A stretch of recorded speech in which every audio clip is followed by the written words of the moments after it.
살다 보면 정말 흔하게 보는 장면이 있죠. 조직이나 사회에서 뭔가 큰 문제가 터졌을 때 우리는 왜 그 근본적인 시스템보다는 꼭 한 사람을 지목해서 탓하게 될까요? 이 아주 익숙한 패턴 뒤에 숨어 있는 우리 뇌의 비밀을 지금부터 한번 제대로 파헤쳐 보겠습니다. 이런 경험 다들 한 번쯤 있지 않나요? 문제가 생겨서 시끄럽게 책임자를 바꾸고 리더를 교체했는데 이사하기 얼마 지나지 않아서 똑같은 문제가 다시 스멀스멀 올라옵니다. 이거 완전 끝나지 않는 묘비우스의 띠 같잖아요. 대체 이 미스터리의 원인이 뭘까요? 자, 이 현상을 이해하려면요, 먼저 우리가 맨날 빠지는 그 함정부터 들여다봐야 합니다. 바로 비난 게임의 무한 루프라고 하는 거죠. 자, 이 흐름 한번 보세요. 너무 익숙하죠? 먼저 문제가 빵 터집니다. 그럼 자연스럽게 모든 비난의 화살이 리더에게 꽂히죠. 결국 리더는 교체됩니다. 사람들은 이제 다 해결됐다고 안심하는데 놀랍게도 문제는 어김없이 다시 고개를 들어요. 이게 뭘 의미하겠어요? 사람만 바꾼다고 해서는 근본적인 문제가 절대 해결되지 않는다는 아주 강력한 신호인 겁니다. 그럼 이제 이 미스터리의 진짜 용의자를 만나볼 시간입니다. 놀라지 마세요. 범인은 바로 우리 뇌입니다. 그리고 그 뇌의 핵심 프로그래밍이죠. 사실 우리 뇌는요, 세상을 있는 그대로 보기보다는 어떻게든 지름길을 찾도록 설계된 기계에 가깝거든요. 우리 뇌의 가장 중요한 임무, 그 최우선 지침은 진실을 찾는 게 아니에요. 바로 에너지 절약입니다. 복잡하고 불확실한 건 에너지가 너무 많이 들거든요.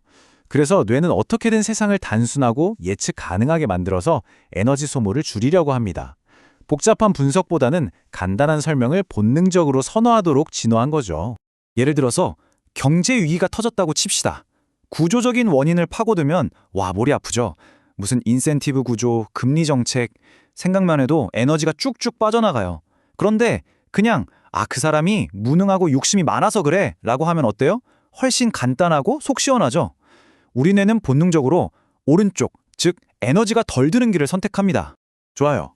그럼 우리 뇌가 어떻게 이렇게 교묘하게 사람 탓을 하는지 그 확실한 증거들을 한번 까보겠습니다. 아주 구체적인 3가지 메커니즘이 있어요. 첫 번째 증거는 바로 인과 압축이라는 건데요. 말이 좀 어렵죠?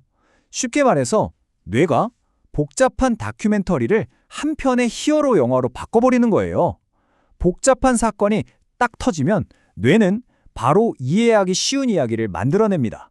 누가 착한 편이고 누가 나쁜 놈인지 선과 악이 분명한 이야기로 현실을 꽉 압축해버리는 거죠. 두 번째 증거는 더 재밌습니다. 우리 뇌의 감정 버튼, 바로 편도체인데요. 이 친구는 시장 구조나 평가 시스템 같은 추상적인 단어에는 아무런 감흥이 없어요.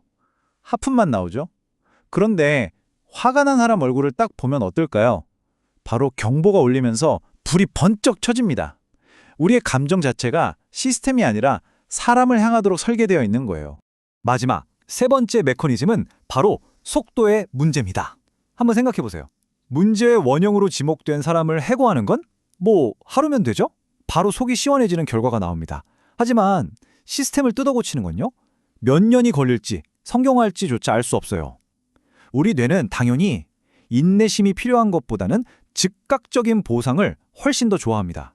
자, 지금까지는 뇌가 어떻게 사람을 탓하는지 봤다면 이제부터는 왜 그렇게 하고 싶어서 안달이 나는지 그 진짜 동기를 추적해 볼게요. 여기에는 생각보다 훨씬 달콤한 보상이 숨어 있거든요. 네, 맞아요. 남을 탓하는 게 사실 우리 뇌한테는 굉장히 기분 좋은 일이거든요.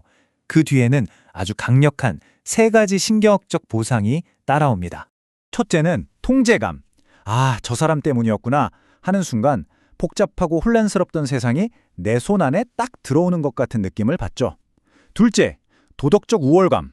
나는 옳고 저 사람은 틀렸다고 생각하면서 짜릿한 쾌감을 느끼는 거예요. 마지막으로 셋째, 유대감. 우리는 정의롭고 저 사람은 나쁘다고 함께 욕하면서 엄청난 소속감과 결속력을 느끼게 됩니다. 어때요? 이만하면 뇌가 남 탓을 좋아할 만하죠? 이 말이 핵심을 딱 짚어주네요. 시스템을 들여다보는 건 골치 아프고 불편하고 심지어 어라? 여기엔 내 책임도 있네 하는 끔찍한 진실과 마주하게 될 수도 있거든요. 우리 뇌는 본능적으로 이런 불편함을 피하려고 합니다. 자, 그럼 이제 클라이맥스입니다. 사람이 범인이 아니라면 도대체 반복되는 문제의 진짜 범인은 누구일까요? 드디어 그 정체를 공개할 시간입니다. 진짜 범인은요, 무대 위에서 연기하는 배우가 아닙니다. 바로 그 배우가 그런 연기를 할 수밖에 없도록 만들어진 무대, 즉 시스템 그 자체입니다.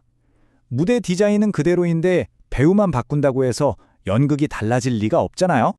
그럼 여기서 말하는 설계 또는 무대라는 게 대체 뭘까요?